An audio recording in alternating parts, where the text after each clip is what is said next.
a werewolf shifter romance, specially written for you. Prologue. I was the daughter of the High Seer, but to my mate, Alpha Silas of the Iron Blood Pack, I was a political inconvenience. On the night of our mating ceremony, instead of the Alpha's blessing, I felt a surge of ancient, celestial energy that fractured the stone floor.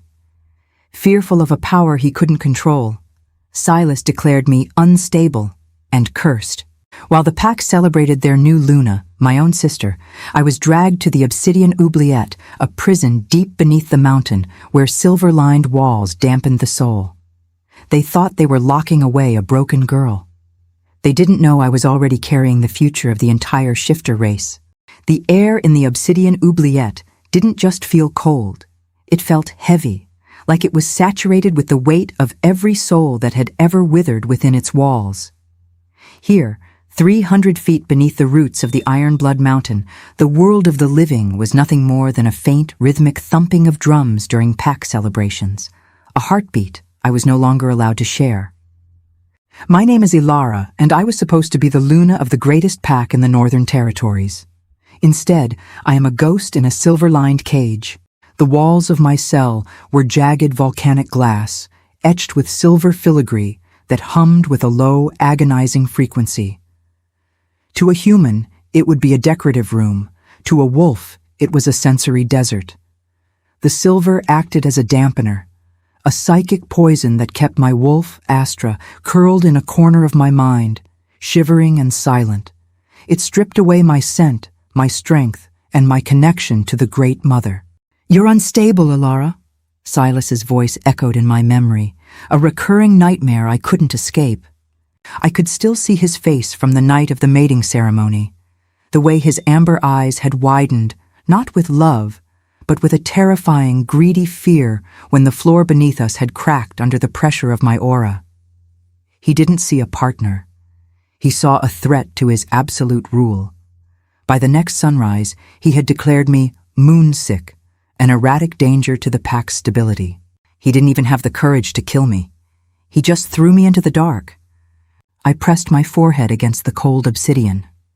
My fingers were raw from tracing the same cracks in the floor for months, but my mind was sharper than it had ever been.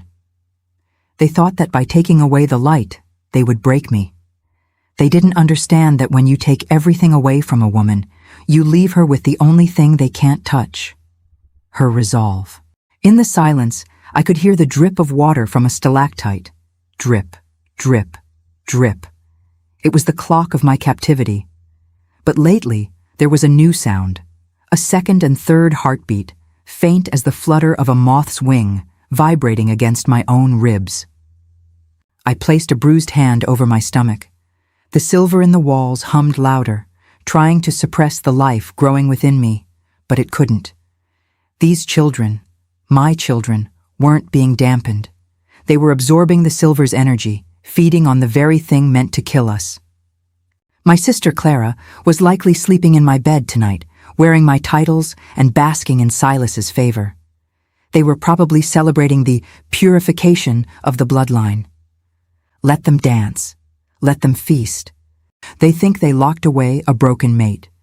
They have no idea they've built a vault for the most dangerous power the moon has ever birthed. I am not just a prisoner. I am a cocoon. And when I finally break these walls, I won't just be reclaiming my life. I will be bringing the end of the Iron Blood era. The darkness isn't my cage anymore. It's my sanctuary. And the moon? She's just waiting for her children to wake up. Welcome back to the channel, everyone. If you're a fan of stories where the villain thinks they've won, only to realize they've created their own worst nightmare, you are in the right place. If you're new here, hit that subscribe button and join our community of story lovers. We're building a pack of our own, and you don't want to miss a single chapter of Elara's revenge. To my returning viewers, drop a ta in the comments if you're ready to see the Iron Blood Pack pay for what they did. Let's head back down into the depths for Chapter 1. Chapter 1. The guards called the Obsidian Oubliette the Silence, but it was never truly quiet. There was the constant, high-pitched ringing of the silver dampeners, and then there was the sound of the feeding. The heavy iron hatch at the top of the stone stairs groaned open, spilling a cruel, blinding shaft of torchlight into my cell. I squinted, my eyes burning.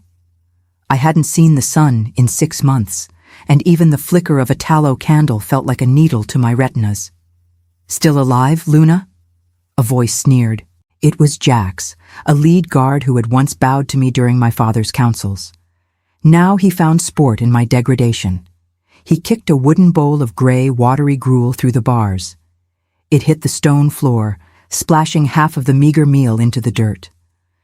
"Silas says you're to be kept alive for study," Jax laughed, leaning his spear against the bars. "Though I don't know what there is to study in a madwoman. You smell like damp stone and failure." I didn't answer. I didn't give him the satisfaction of a whimper or a plea. I crawled forward, my movements slow and deliberate, and pulled the bowl toward me. My dignity was a luxury I couldn't afford. I was eating for 3 now. "The Alpha is having a feast tonight," Jax continued, his voice dripping with intentional cruelty. "Your sister Clara looks radiant in the iron blood silks. They say she's finally pregnant with a real heir, not a curse like you." My heart stuttered at the mention of Clara, but I kept my face a mask of stone. I felt a sharp, protective kick from inside my womb, a surge of heat that momentarily drowned out the chill of the silver. "Patience," I whispered to them in the silence of my mind. The heavy thud of boots announced a second visitor. Jax immediately stood at attention, his mocking grin vanishing. "Leave us," a soft, melodic voice commanded. Clara stepped into the light. She looked like a vision of everything I used to be. Her hair was braided with pearls, and she wore a gown of deep crimson that looked like spilled blood against her pale skin. She smelled of expensive jasmine and the cedar scent of Silas, my mate's scent, clinging to her like a brand. She waited until Jax's footsteps faded before she knelt by the bars, her silk dress rustling against the filth of the prison floor. "You look hideous, Elara," she whispered, her eyes roaming over my matted hair and the hollows of my cheeks. There was no pity in her gaze, only a frantic, shimmering insecurity. "Why won't you just fade away? Silas spends half his nights staring at the door to this pit. He's terrified of you, yet he can't stop thinking about what you stole from him." "I stole nothing," I rasped, my voice sounding like breaking glass from disuse. He threw away the only thing that could have saved this pack. Clara's hand shot through the bars, her nails, sharpened into points, digging into my chin. "He has me now. I am the Luna. I am the one the pack loves. You're just the ghost we tell the pups about to make them behave." She leaned closer, her voice dropping to a hiss. "I know you're pregnant, Elara. I can smell the change in your blood, even through the silver. Did you think you could hide it? When that thing comes out of you, Silas won't let it live. He's already preparing the silver blades. He won't have a monster competing with my children." I looked directly into her eyes, eyes that shared my DNA, but none of my soul. "You think you're the queen, Clara, but you're just the placeholder. And when my children wake up, this mountain will scream your name." Clara recoiled as if I'd bitten her, her face contorting in rage. She stood up, smoothing her dress with trembling hands. "Enjoy your gruel, sister. It's the last bit of mercy you'll get. Tomorrow, Silas increases the silver frequency. Let's see how your monsters handle that." She turned and swept out, the heavy door slamming shut and plunging me back into the absolute suffocating dark. I collapsed against the wall, my breath coming in gasps. The silver frequency began to hum louder, a piercing shriek that felt like it was trying to vibrate my bones apart. But beneath the pain, I felt it. The 2 small heartbeats in my womb didn't slow down. They accelerated. They grew warmer. They weren't afraid of the silver. They were hungry for it. The silver frequency didn't just increase, it became a physical weight. The air in the cell shimmered with a pale, toxic haze as the dampeners pushed to their limit. Any other wolf would have been a mindless, whimpering husk by now, their spirit crushed into nothingness.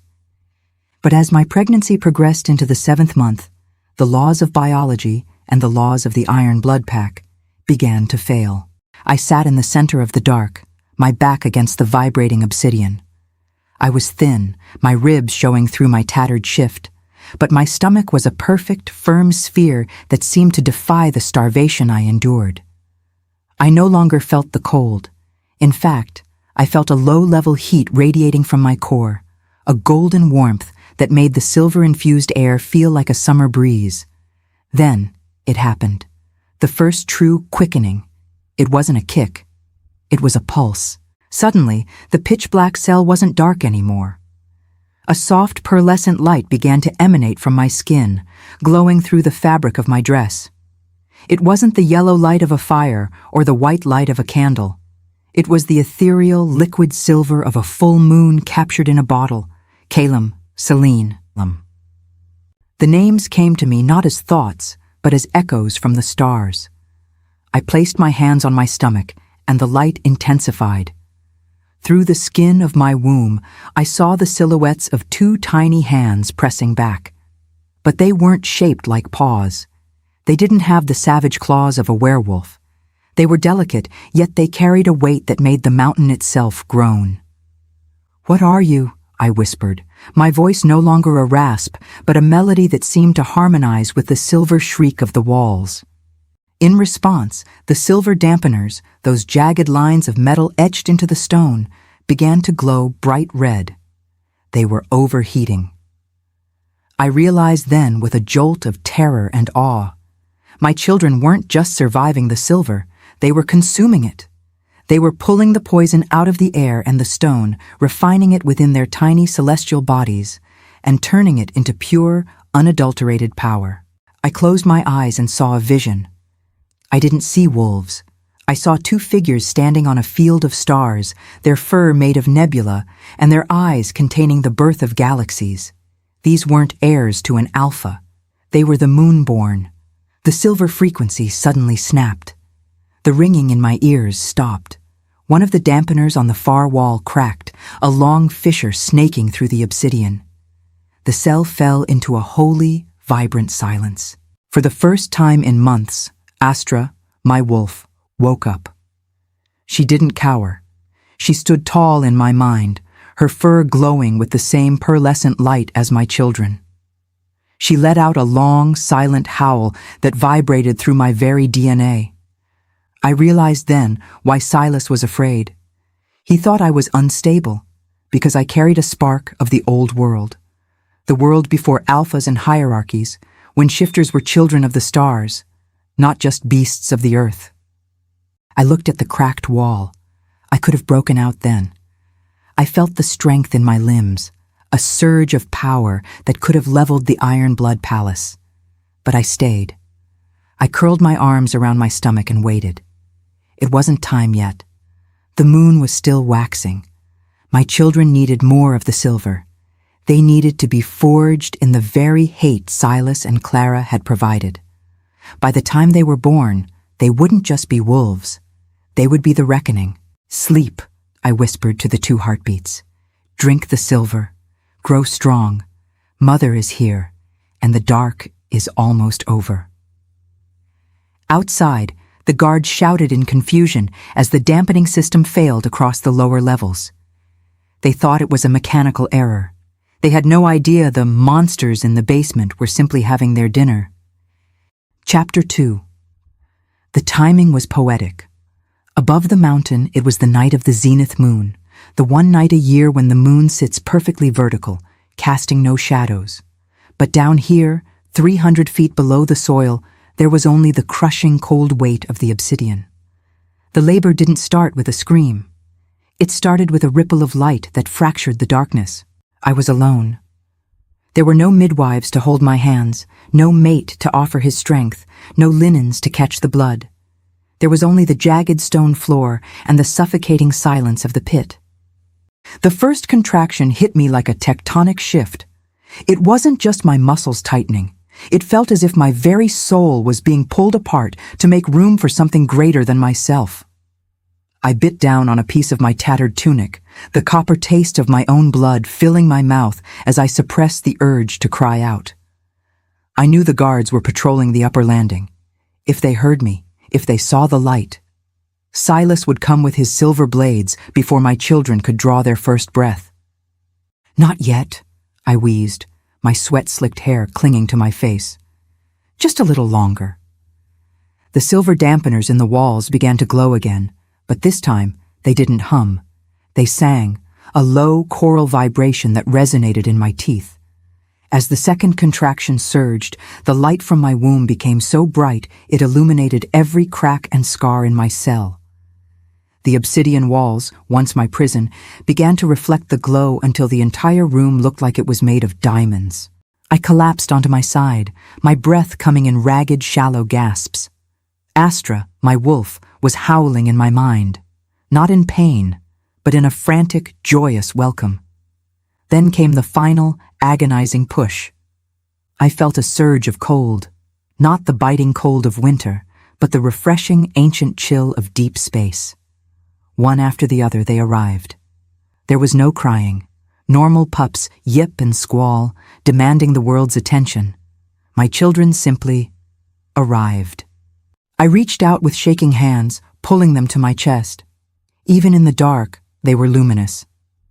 Calum was the first, his tiny body covered in a fine, silver-white down that shimmered like frost. Then Celine, her skin as pale as porcelain, her heartbeat a steady, rhythmic drum that seemed to sync with the mountain itself. I stared at them, and my breath hitched. Their eyes were already open.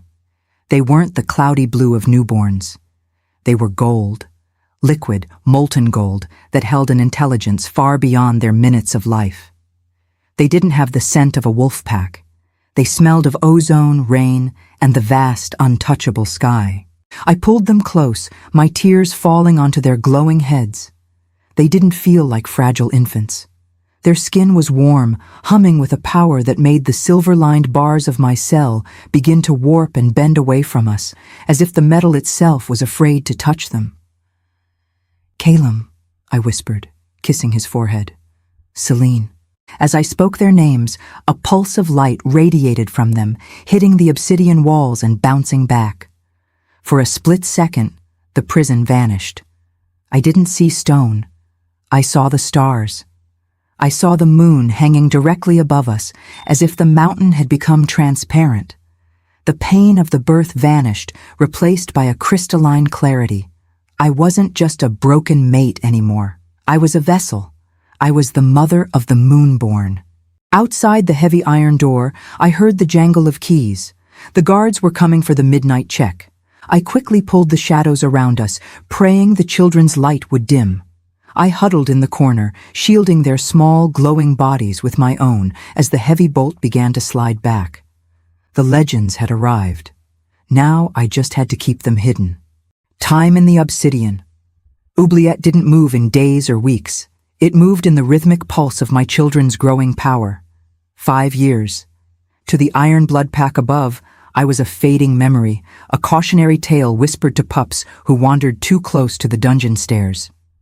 To me, these 5 years were a masterpiece of deception. Calum and Celine didn't grow like normal children. By age 3, they had the coordination of elite warriors and the grace of forest spirits. By age 5, they were lean, silver-haired shadows who moved through the pitch-black cell as if it were a sun-drenched meadow. "Hide the glow, Celine," I whispered, my voice a soft command in the dark. My daughter closed her eyes.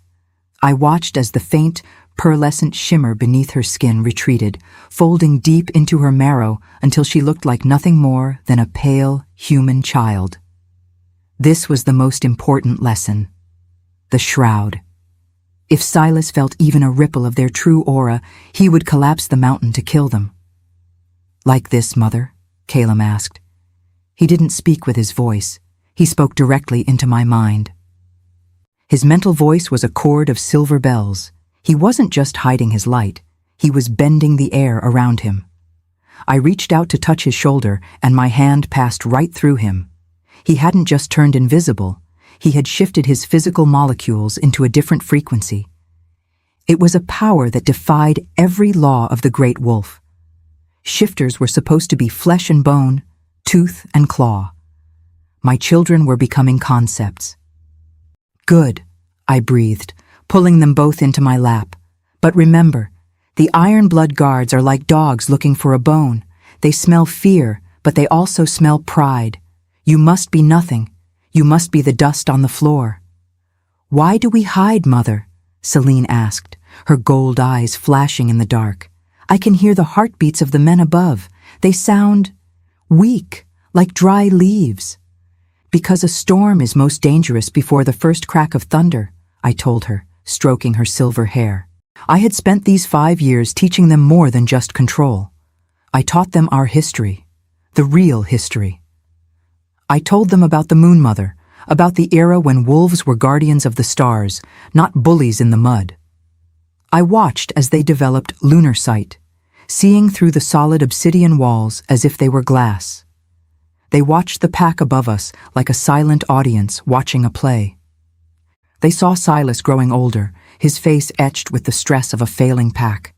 They saw my sister Clara weeping in the gardens because her own children were dormant, unable to shift, unable to carry the alpha blood. Every time a guard brought our meager rations, the children would sit perfectly still in the shadows, their heartbeats slowed to a near stop. The guards never saw them. They only saw a madwoman talking to herself in the corner. They laughed at me, throwing scraps of meat into the dirt, never realizing that 2 of the most powerful beings to ever walk the earth were inches away, watching them with predatory curiosity. Kylem's favorite trick was the silver pluck. He would reach his hand into the obsidian walls, and without breaking the stone, he would pull out the silver filaments of the dampeners like he was picking flowers. He would weave them into small, glowing birds that would fly around our cell for a few seconds before dissolving into stardust. They think this metal is our cage, Kalem whispered one night, holding a glowing silver sparrow. They don't know it's our dessert. I looked at my children, my beautiful, celestial anomalies. They were 5 years old, but they carried the wisdom of the moon. The broken mate had raised 2 gods in a gutter. The silver frequency in the walls was almost gone now, consumed by the children until the dampeners were nothing but empty grooves in the rock. The mountain was becoming unstable. I could feel it. The foundation was cracking because the power within it could no longer be contained by stone and hate. Soon, I whispered, pulling them close as the drums of a pack feast thundered far above. Soon, we won't have to hide the glow. Chapter 3. For 5 years, I had listened to the mountain. Stone is a better conductor of truth than air, and through the obsidian floors of my cell, I felt the heartbeat of the Iron Blood pack slowing down. The rhythm of the pack was off. The thundering runs of the warriors were lighter now, fewer in number. The jubilant howls that used to shake the ceiling had turned into desperate, ragged barks. From my position in the depths, I was the only one who truly knew. The Iron Blood was hemorrhaging. Above me, in the great hall, Silas was pacing. I could hear the heavy, uneven thud of his boots, a sound of a man haunted by his own shadows. Another litter of sleepers? Silas's voice drifted down through the ventilation shaft, echoing with a jagged edge of fury. 6 pups born to the beta line, and not a single one has a scent. Not a single one has the spark? The blood is thinning, Alpha, a voice replied. It was Garm, the pack healer. He sounded exhausted. It's as if the moon has turned her back on us. The soil is sour, the game has fled the borders, and the children, they are just human. They have no wolves. I sat in the dark, a small, knowing smile tugging at my lips. I felt Celine and Kalem shift beside me. They didn't need to hear the words. They could feel the decay. The irony was a delicious poison. Silas had locked me away to purify his bloodline, yet by discarding his true mate, he had severed the pack's connection to the celestial source. He was trying to grow a forest after poisoning the well. Then came the sound of silk on stone. Clara. My sister. Silas, my love, you must eat, she pleaded, though her voice lacked the warmth of a true Luna. It sounded brittle, like parchment. The border scouts say the rogues are emboldened. They've taken the southern pass. They know we are weak. We are not weak, Silas roared. I heard the crash of a heavy goblet against the wall. I am the Alpha of the Iron Blood. I am the descendant of the Sunwalkers. It's her. It's that curse in the basement. She's draining us. I should have ended her years ago." "Then do it," Clara hissed, her voice sharp, with 5 years of resentment. "She's a ghost, Silas, a ghost who haunts your every failure. Kill her, and perhaps the moon will forgive us. Kill her, and maybe our own children will finally shift." In the darkness of the cell, my children's eyes flared a brilliant, molten gold.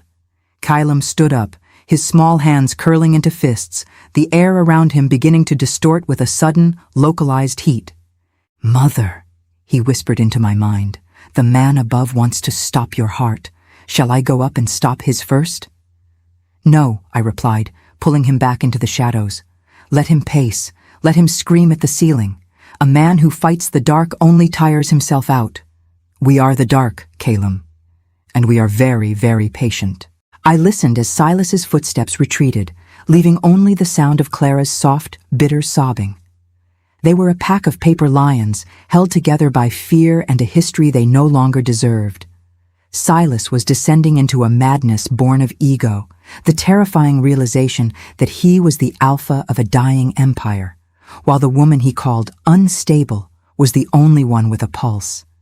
The foundation wasn't just cracking, it was ready to shatter. All it needed was a catalyst. The new guard's name was Leo. I knew it because I had heard the veterans mocking him for his soft heart and his lack of a killer instinct. He was barely 19, a boy who had likely been recruited only because Silas was desperate for bodies to fill the thinning ranks. Usually the guards stayed by the iron hatch at the top of the stairs, throwing the food down like they were feeding a pit of vipers. But today, the mechanical winch for the tray was jammed, likely a result of the silver rot Kylam had been causing in the walls. Leo had to come down. The heavy door at the base of the stairs groaned, a sound that hadn't been heard in months. The children didn't panic. They didn't even breathe. They simply dissolved into the shadows, Kylam leaning against the obsidian wall and Selene perched on a high ledge near the ceiling, their auras tucked so tight they were effectively non-existent. Leo entered with a flickering torch. He was trembling. The legend of the Mad Luna had clearly done its work on his mind. Luna Elara?" he stammered, his voice echoing in the damp air. I have your rations. I'm sorry about the door."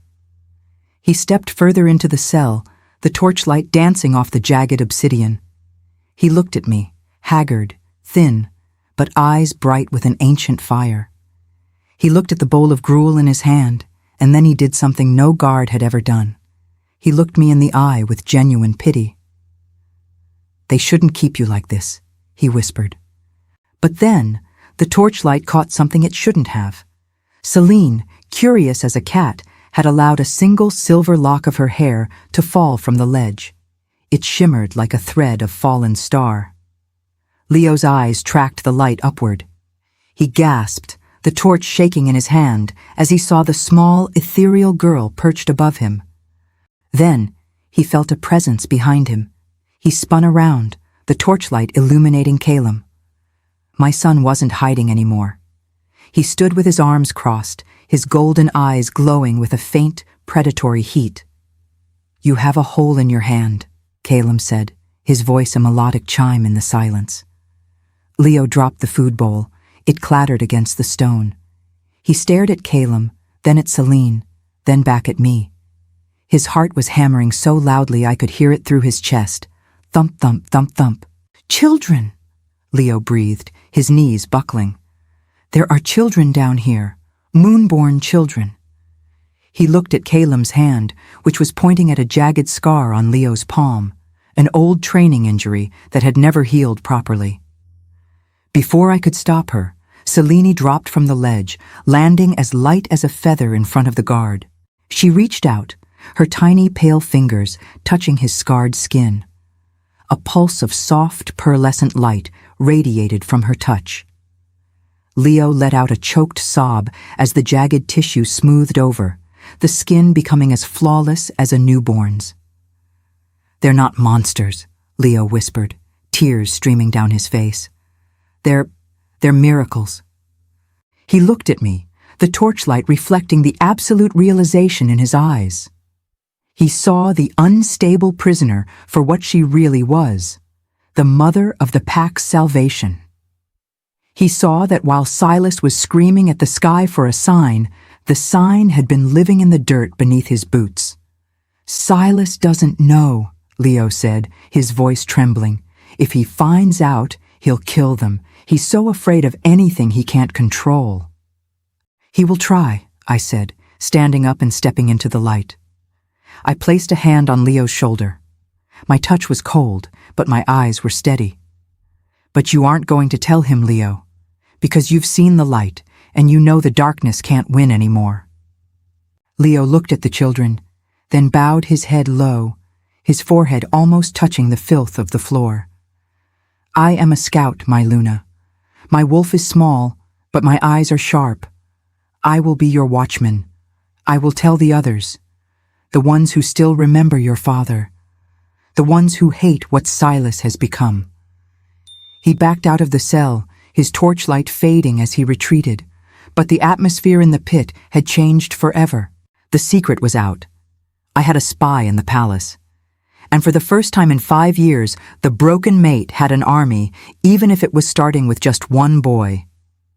Chapter 4. It didn't start with a howl. It started with the smell of scorched earth and the sound of the mountain's heartbeat skipping a beat. I was sitting in the center of my cell, my legs crossed, eyes closed. Beside me, Kylam and Selene were perfectly still, their golden eyes reflecting the flickering torchlight of the corridor. We didn't need to be on the surface to know the end had begun.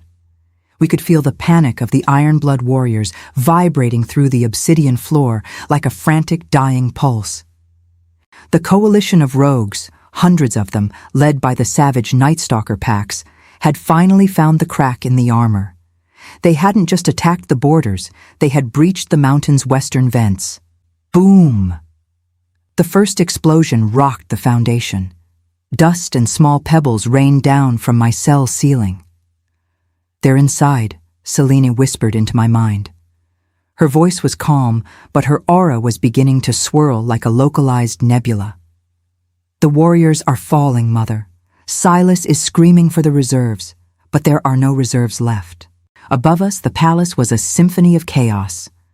I heard the splintering of heavy oak doors, the clash of steel, and the wet, heavy thuds of wolves shifting mid-fall.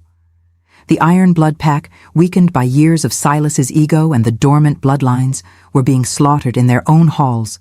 "Help us, please!" The scream came from the landing above the stairs. It was a voice I recognized, one of the maids who used to mock my madness through the ventilation shafts. Now she was begging for a mercy the rogues wouldn't give. A heavy silence followed her scream, broken only by the low, guttural growl of a rogue wolf and the sound of a body being dragged across stone. Then, the heavy iron hatch at the top of my stairs was kicked open. 2 rogue scouts scrambled down the stairs, their fur matted with blood, their eyes clouded with the bloodlust of the Night Stalkers. They didn't even see the children at first. They only saw a thin woman in a tattered dress, sitting in a cell filled with silver rot. "Look at this," the larger one snarled, his teeth bared. "The Alpha's little secret. Let's see if your blood tastes as pure as they say." He lunged toward the bars, his claws extended to shred through the silver-lined iron. I didn't move. I didn't even flinch. "Children," I said, my voice cutting through the roar of the battle above. "It's time to show them why we stayed in the dark." Kylam stepped out of the shadow of the back wall. He didn't shift into a wolf. He didn't growl. He simply raised his hand toward the rogue. The air in the cell didn't just heat up, it ionized. A spark of pure, violet electricity jumped from his fingertips, hitting the rogue in the chest. The scout didn't even have time to scream. He was thrown backward against the stone stairs, his body paralyzed by a frequency that shouldn't exist in nature. The second rogue froze, his eyes widening as he looked at my 5-year-old son. What are you?" "I am the sky," Kylam said, his golden eyes flashing. I stood up, my chains, the ones that had bound me for 5 years, suddenly feeling like nothing more than cobwebs. I looked at the silver bars, the metal that Silas had used to cage my soul. I didn't use a key. I simply commanded the silver within the iron to listen. The bars didn't break. They melted. They flowed like liquid mercury, parting like a curtain to allow me and my children to step out into the corridor. The rogue scout backed away, his tail tucked, whimpering as he sensed an aura so vast it made the Alpha's presence feel like a guttering candle. "Tell your masters the mother is coming," I said, my voice echoing up the stairs and into the palace. I looked at my children. Their skin was glowing with that pearlescent lunar frost, illuminating the dark corridor better than any torch. "Silas and Clara are in the Great Hall," I told them, my wolf Astra finally baring her teeth in my mind. "They are surrounded. The rogues want their heads, but those heads belong to us." The palace groaned again as another support beam snapped somewhere above. The Ironblood Mountain was falling, but as I stepped onto the first stair, I felt a strength I hadn't known in years. The broken mate was gone. The mother of the Moonborn was finally stepping into the light. The Great Hall was a theater of carnage. The massive oak doors had been reduced to splinters, and the air was so thick with smoke and the scent of iron that it stung the back of my throat. Silas stood at the foot of the high throne, his wolf form ragged and blood-soaked. He was a massive shadow of his former self, his golden fur matted with the black ichor of the Night Stalkers. My sister, Clara, was cowering behind the throne, her silk dress torn, her face a mask of hysterical terror. They were surrounded by a dozen rogue alphas, their predatory eyes gleaming with the knowledge that the Ironblood era was over. "Is this the mighty Alpha?" the Rogue King mocked, stepping over the body of a fallen guard. "You look like a dog waiting for its throat to be slit, Silas." I am the Alpha," Silas rasped, his voice breaking. He lunged at the Rogue King, but he was slow, his strength drained by the very silver dampeners he had used to cage me. He fell to one knee, gasping for air. That's when we stepped through the threshold. The chaos didn't stop because of a noise. It stopped because the temperature in the room plummeted. A shimmering lunar frost began to crawl across the floor, snuffing out the fires in the hearths.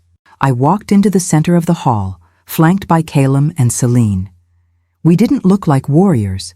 We looked like a vision from a forgotten scripture.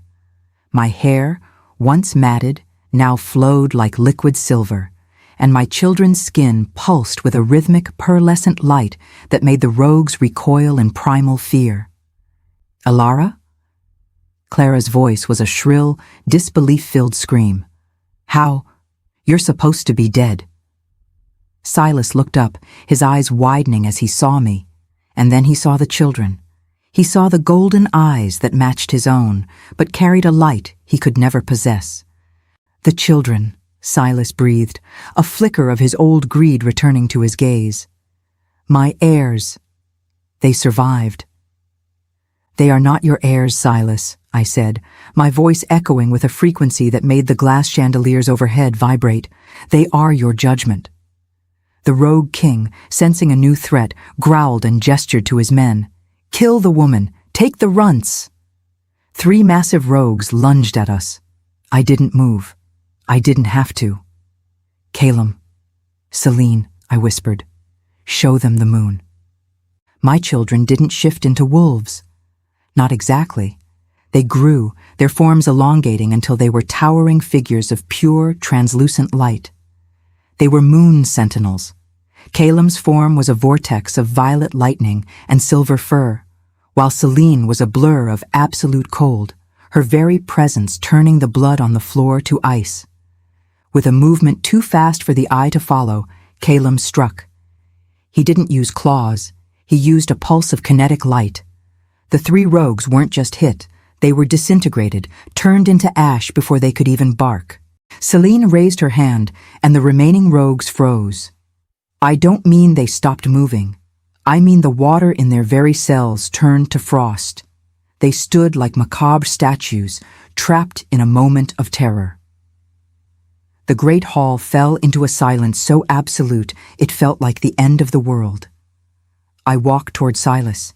He tried to stand, but the aura emanating from my children was like the weight of the entire moon pressing down on his shoulders. He collapsed at my feet, his forehead touching the stone. "You called me unstable," I said, looking down at the man who had stolen 5 years of my life. "You called my children a curse. You locked us in the dark because you were afraid of a power you couldn't own." "Elara, please," Silas begged, his voice a pathetic whimper. "The pack, they need a leader.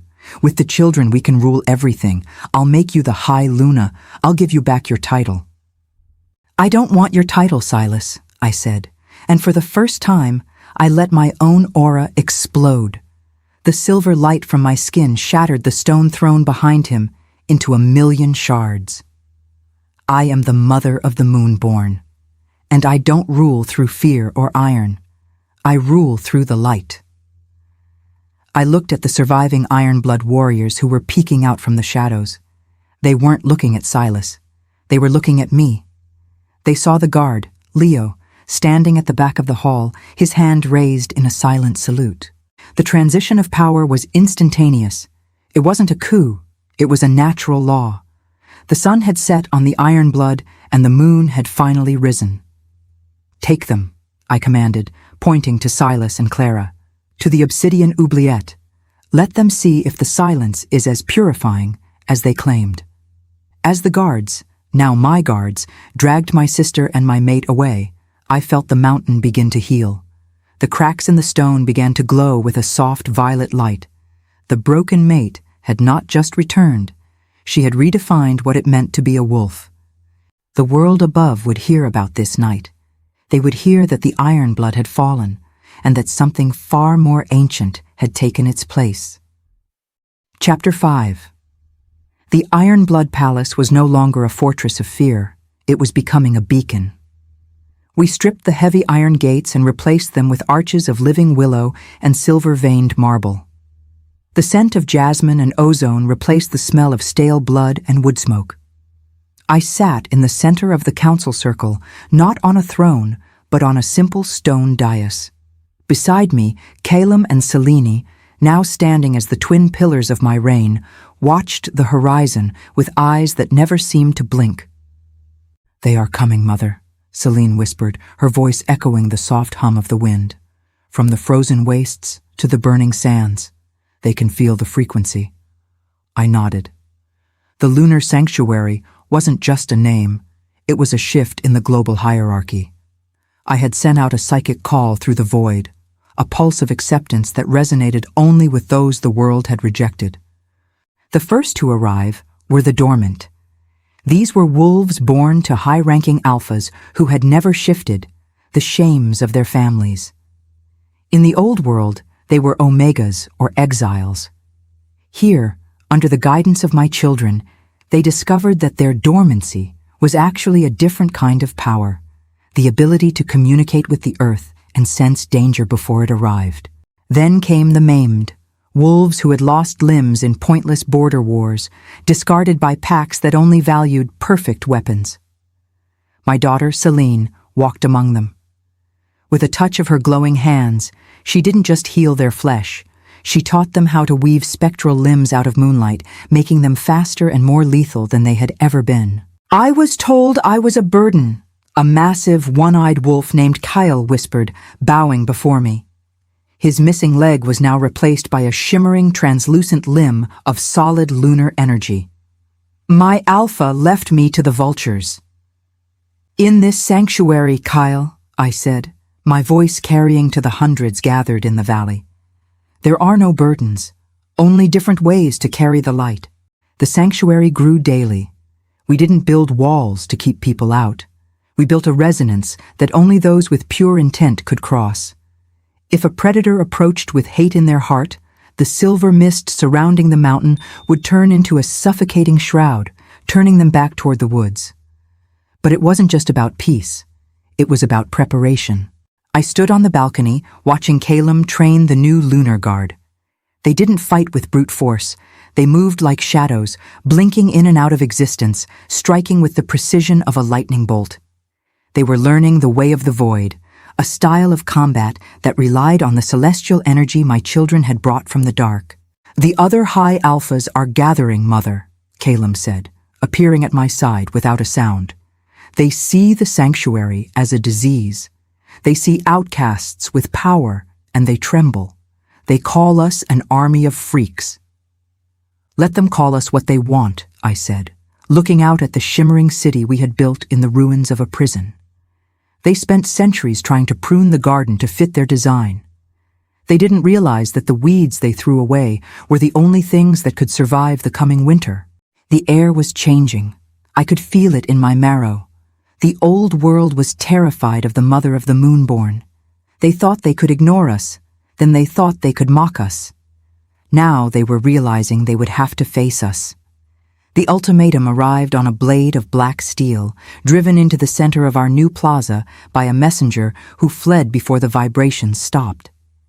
The message from the Council of High Alphas was simple: disband the sanctuary, hand over the abominations, return to the Obsidian Oubliette, or face the combined might of the 7 great packs.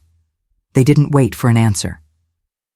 Within an hour, the horizon was choked with the dust of 5,000 warriors. These were the true alphas, huge, snarling beasts in heavy armor, led by 3 high alphas who looked at our willow arches and open gates with nothing but disgust. I stood at the threshold of the sanctuary. I wore no armor, only a gown of silver silk that billowed in the rising wind. Behind me stood my army of freaks, the maimed, the dormant, and the rejected. To the council, we looked like a tragedy. To me, we looked like a revolution. High Alpha Valerius of the Stormclaws rode to the front, his massive gray wolf form towering over the grass. "Elara, you were a seer's daughter. You should know better than to play God with these broken things.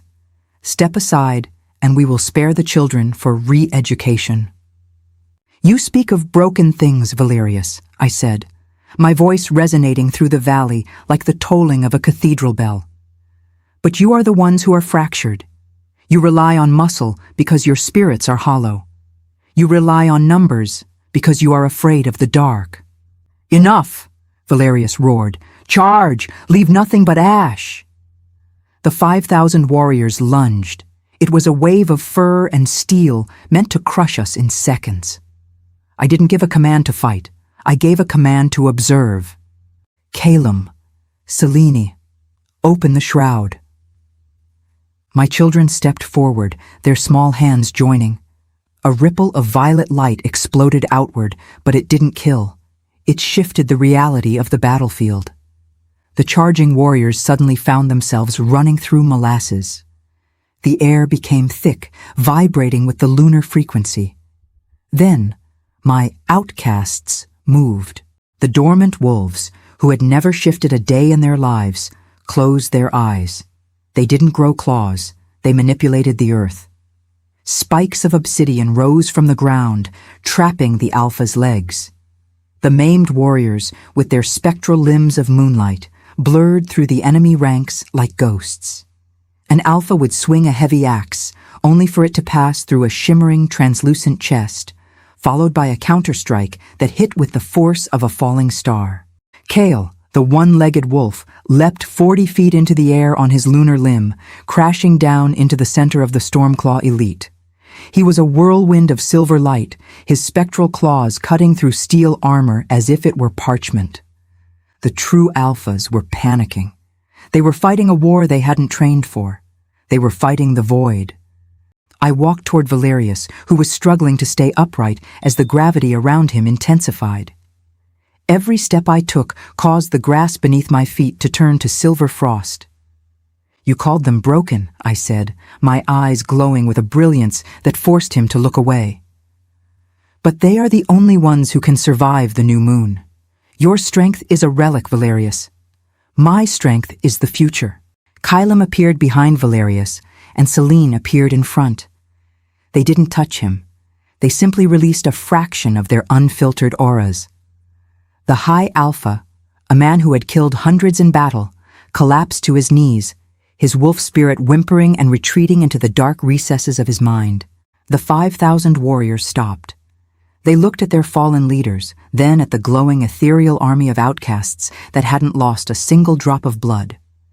They saw the abominations standing tall, fueled by a celestial fire that made their own alpha blood feel cold and thin. "Go back to your packs," I commanded, my voice echoing off the mountain peaks. "Tell them the age of the iron blood is over. Tell them the mother of the moonborn has claimed the night.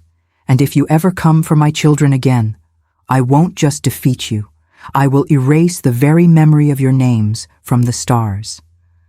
One by one, the greatest warriors in the world turned and ran. They didn't run like soldiers. They ran like prey. The sanctuary was silent once more. My people turned to me, their glowing eyes full of a fierce, unbreakable loyalty. We weren't just a pack anymore.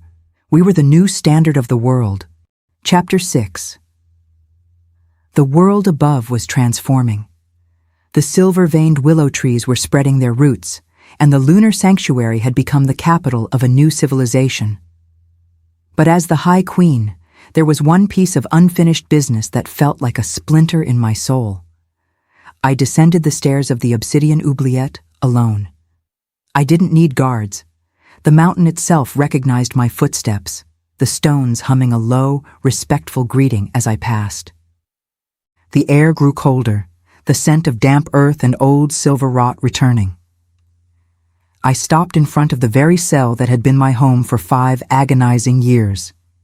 Inside, sitting in the corner I once occupied, was Silas. He was no longer the golden alpha who had commanded 1,000 warriors with a single growl. His hair had turned a brittle, ash white. His skin was sallow, clinging to his bones like wet parchment. He looked like a man who had been hollowed out by the silence. "Still alive, Silas?" I asked, my voice flat, echoing the mockery he had once leveled at me. He didn't look up at first. He just stared at his hands, hands that were now permanently scarred by the silver frequency he had once used as a weapon. "I heard the thunder," he rasped, his voice a dry wheeze. "The mountain shook. You defeated the council. The monsters won." "My children won," I corrected him, stepping closer to the bars. "They are the new law, and they are more human than you ever were." Silas let out a jagged, bitter laugh. "Human? Elara, you still don't see it, do you? You think I locked you away because I was just a jealous man? You think I threw my mate in a pit because I was afraid of a crack in the floor?" He finally looked up. His amber eyes were clouded with cataracts, but behind the haze there was a frantic, dying light. "I was a coward, yes," Silas whispered, crawling toward the bars until his face was inches from the metal. "But I was a coward with a secret. Your father, the High Seer, he didn't die of old age, Elara. He saw what you were carrying. He saw that the Moonborn wouldn't just lead the packs, they would replace them. He begged me to suppress the power before it consumed the world of men." My heart went cold. "You're lying. My father loved me." "He loved the status quo more," Silas hissed. "The night of our ceremony, when the floor cracked, that wasn't just your aura, it was a signal. There's a reason your sister Clara's blood is dormant. It wasn't a curse. It was a trade. Our father traded your lineage's stability to the old gods for a century of peace. And I was the one who signed the contract in blood." He reached a trembling hand through the bars, not to touch me, but to point toward the ceiling. "The council didn't come for you because you were unstable, Elara. They came because the contract is up.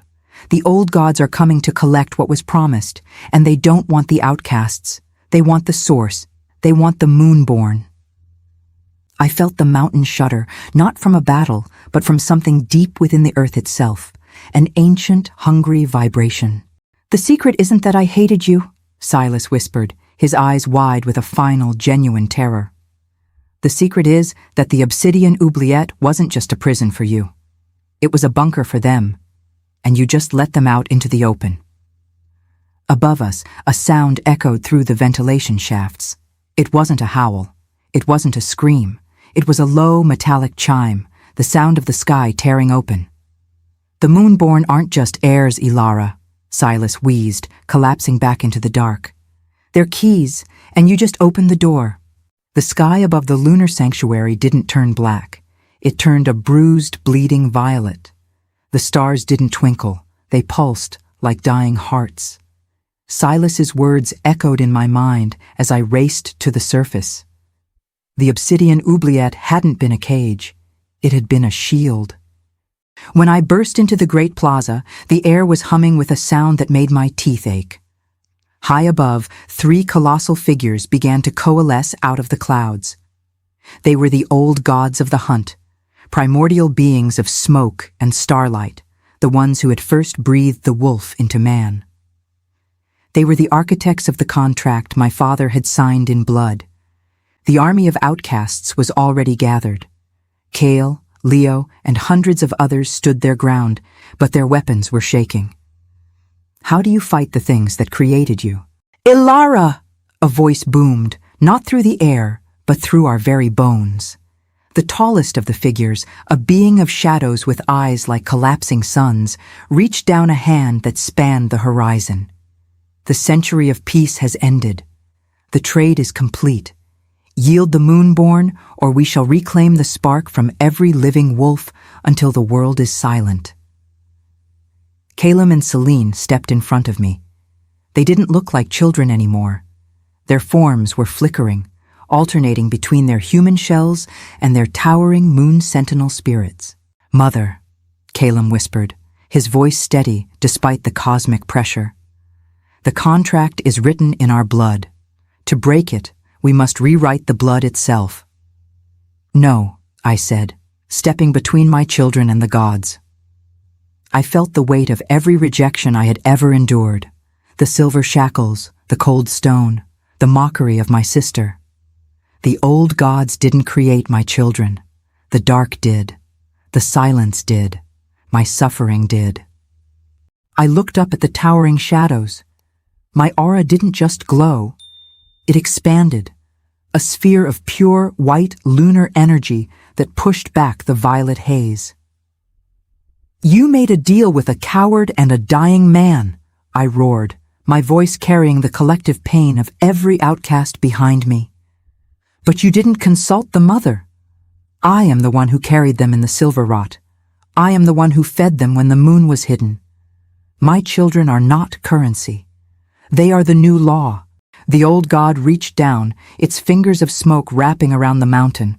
The ground cracked. But as it touched the sanctuary, something happened. The outcasts, the maimed, the dormant, the broken, began to glow. They didn't wait for a command. They stepped forward, linking hands with my children. A massive, interconnected web of silver light flared across the valley, forming a geometric seal that reflected the zenith moon. Because they had been rejected by the old world, the old gods had no claim over them. They were the unaccounted for, the variables the gods hadn't factored into their contract. "We are the voices you silenced," Leo shouted, his scout wolf spirit glowing with a fierce, independent light. "We are the power you threw away," Kyle added, his spectral limb striking the earth, sending a shockwave of lunar energy upward. Calum and Selene channeled the collective defiance of the sanctuary. They didn't strike at the gods. They struck at the contract. I saw it then, a shimmering golden scroll floating in the ether, signed with the life force of Silas and my father. With a scream that tore the veil between worlds, Selene reached into the sky and seized the scroll. Her hands, forged in the depths of the Obsidian Oubliette, burned with a cold fire that the old gods couldn't withstand. She didn't tear it. She evolved it. She rewrote the symbols with the frequency of the void. "The debt is paid in full," I cried out. The golden scroll shattered into 1,000,000 sparks of stardust. The 3 colossal figures let out a roar of frustration as their connection to our world was severed. They didn't disappear. They were pushed back, exiled to the outer reaches of the cosmos by the very broken souls they had sought to exploit. The violet sky snapped back to a deep, peaceful navy. The heavy pressure vanished, replaced by a cool, fragrant breeze. The outcasts stood in the silence, their glowing eyes fixed on the sky. We had done the impossible. We had fired the creators. Kylam and Celine returned to their human forms, looking exhausted but radiant. They turned to me, and for the first time in their lives, they looked like just children. "Is it over, Mother?" Celine asked. "No," I said, pulling them into my arms as the sanctuary erupted into cheers. "It's not over. It's finally beginning." The world of alphas and oubliettes was dead. The era of the Moonborn had truly arrived, and this time the stars themselves were watching in awe. The epilogue. The mountain of the Iron Blood Pack no longer looked like a jagged tooth of stone. Years of the Moonborn's presence had transformed it. It was now a cathedral of glass and living flora, draped in silver vines that glowed even during the day. They called it the Cradle of the Zenith. I stood on the highest balcony, the wind whipping through my hair, which had never lost its silver luster. I was no longer the broken mate, nor was I just the High Queen. To the thousands who lived in the valley below, I was simply the matriarch. Beside me stood Kylam. He had grown into a man of quiet, terrifying grace. He was the commander of the Lunar Guard, but he didn't lead through force. He led through the frequency, a leader who could calm a storm or level a fortress with a single hum.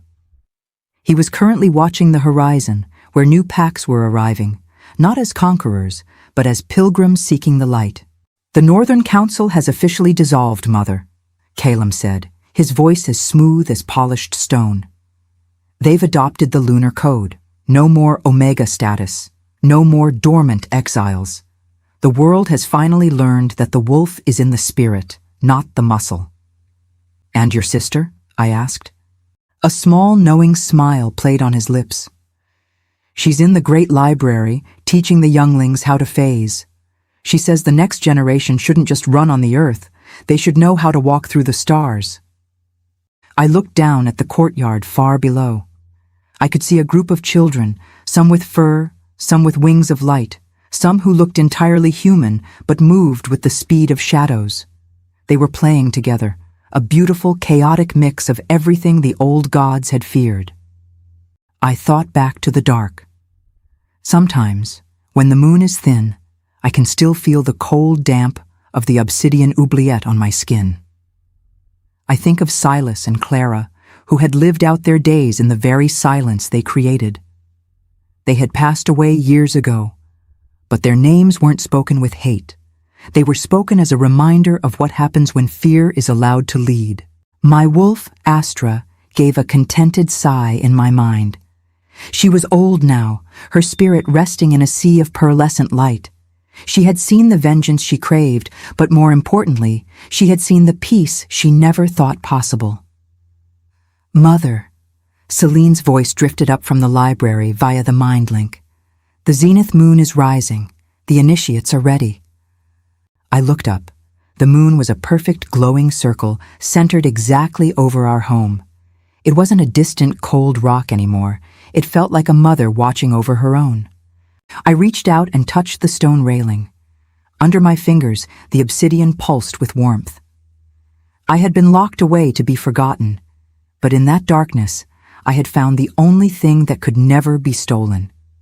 The truth that power doesn't come from being the loudest or the largest. It comes from the ability to endure the shadows until you become the light. My name is Elara. I was the mate they tried to break. I am the mother who redefined the world. And as long as the moon hangs in the sky, my children, the Moonborn, will ensure that no one is ever thrown into the dark again. The light is eternal. And finally, so are we. That is the end of our story.